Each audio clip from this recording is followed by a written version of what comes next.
disons que c'est sur la montagne de Garizim. Jésus dit, mais non, madame, vous n'avez pas compris. Depuis que vous adorez sur cette montagne de Garizim, qu'est-ce qui a changé dans votre vie? Depuis que vous adorez sur cette montagne de Garizim, qu'est-ce qui a changé dans votre vie? Nous adorons à Jérusalem. Et vous voyez que le salut est avec nous. Maintenant, madame, je vais plus loin. Le problème, ce n'est même plus cette montagne.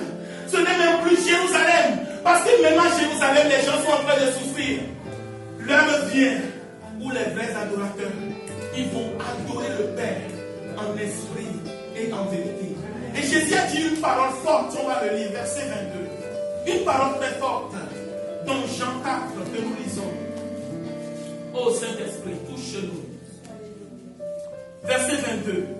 Il dit, Jésus parle à cette femme, il dit, vous adorez ce que vous ne connaissez pas. Vous adorez ce que vous ne connaissez pas. Si tu sors de là aujourd'hui, mon frère, ma soeur, retiens ce verset. Vous adorez ce que vous ne connaissez pas. Mais nous adorons ce que nous connaissons. Car le salut vient des Juifs. Bien-aimés, nous ne pouvons pas adorer ce que nous ne connaissons pas. Nous ne pouvons pas adorer ce que nous ne connaissons pas. Dans beaucoup de nos églises, nous adorons ce que nous ne connaissons pas. Je fais vite.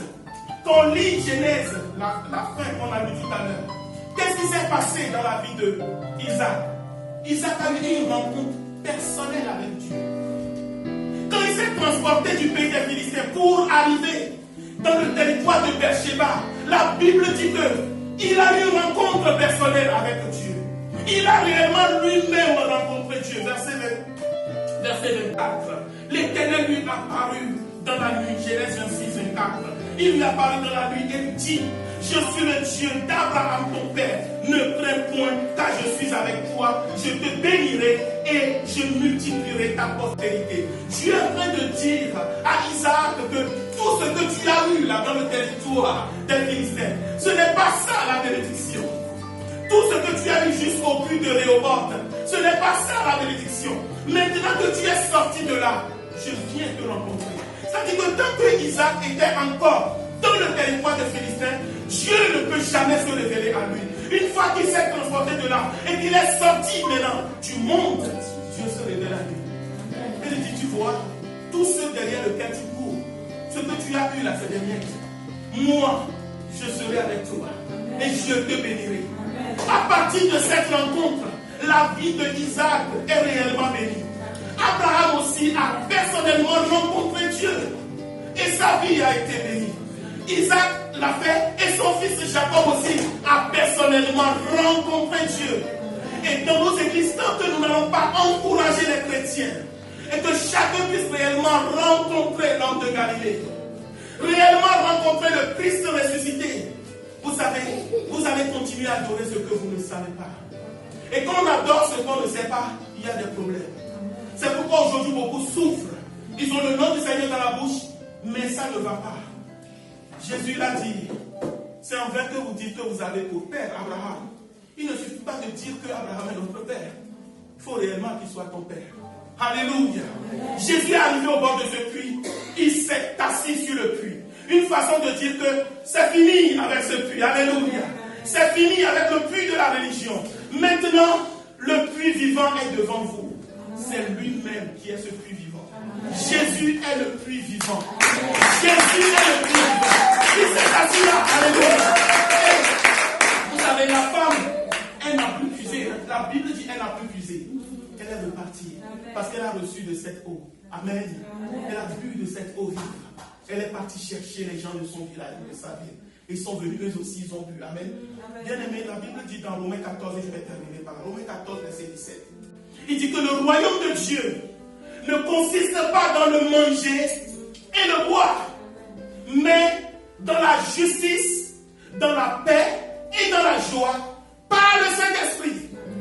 C'est tout un message.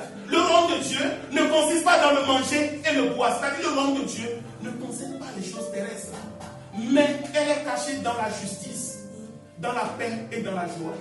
Quand le vrai royaume de Dieu va habiter en toi, tu vas vivre la justice de Dieu. Tu vas vivre la justice de Dieu. Le temps est passé. Tu vas vivre parce que les gens ne comprennent pas. Qu'est-ce que la justice de Dieu? C'est le tribunal. Non, non, non. Tu vas réellement vivre la justice de Dieu. Alléluia. Et tu vas avoir la paix. Et tu vas avoir la joie. Dites-moi quelqu'un qui est pauvre et qui a la joie. C'est difficile, hein? Dites-moi quelqu'un qui n'a pas mangé, vous voulez lui dire qu'il soit dans la joie. De qui se moque-t-on? Il peut même te lancer des chaussures. Je peux comprendre, oui, je peux comprendre la mentalité de ceux qui souffrent. Et je peux comprendre la mentalité de ceux peut-être qui n'ont pas souffert matériellement. Le pasteur qui n'a jamais, qui ne connaissent pas la situation des gens, il va venir dire, le nom de Dieu, c'est la justice, c'est la paix, c'est la joie. Donc, alléluia, amen, Mandro, toi, sois juste dans la justice, mais ne demande pas à Dieu de résoudre tes problèmes. C'est se moquer des gens. Est-ce que vous comprenez? Quelqu'un qui souffre, tu ne peux pas juste lui dire ça. Alléluia. Le royaume de Dieu, c'est la justice. Ça veut dire que ceux qui t'ont pillé, Dieu va récupérer ceux qui sont prêts. Ceux qui t'humilient, Dieu va les humilier. Parce que Dieu est juste. Tu vas être dans la paix, tu vas être dans la joie. Pourquoi? Parce que Dieu va pouvoir à tes besoins. Quand Dieu va te bénir, tu vas être dans la joie. Tu vas être dans la paix. Et le royaume de Dieu vient dans ta vie. Bien-aimés, levons-nous. Moi, j'ai appelé que nous prions que le temps est vite passé. Nous allons dire à Dieu ce matin. Jésus a dit, vous adorez ce que vous ne savez pas. Moi, j'ai appelé que dans ta maison, chacun puisse prier.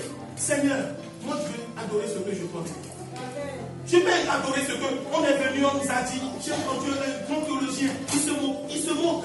Il dit, on est allé dans des pays, on a dit aux gens, Dieu, Jésus, les aides, Dieu, ils se sont convertis. Vous êtes convertis sur une mauvaise base. Conversion sur une mauvaise base. Et il explique que si les gens se convertissent sur une mauvaise base, leur foi est vaine. Est-ce que vous comprenez? Non. Chacun de nous doit réellement rencontrer Jésus. Amen. Chacun de nous doit réellement rencontrer Dieu. Réellement rencontrer Jésus. Comme Abraham l'a fait. Je ne dis pas que tu vas avoir de grandes visions, non.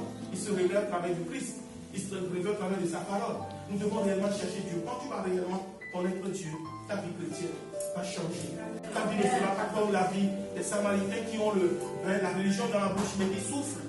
Mais ta vie sera comme Abraham, Isaac et Jacob. Alléluia. Abraham, Isaac et Jacob, ils n'ont pas écrit, oui, alléluia. On voit leur vie. Ça parle. Ta vie sera comme leur vie. Abraham, Isaac et Jacob. Nous avons dit, Seigneur, aujourd'hui nous bougeons de la religion vers le puits vivant qui est Jésus. Nous sortons des raisonnements, nous ne voulons pas juste avoir ton nom dans notre bouche. Nous voulons réellement te rencontrer.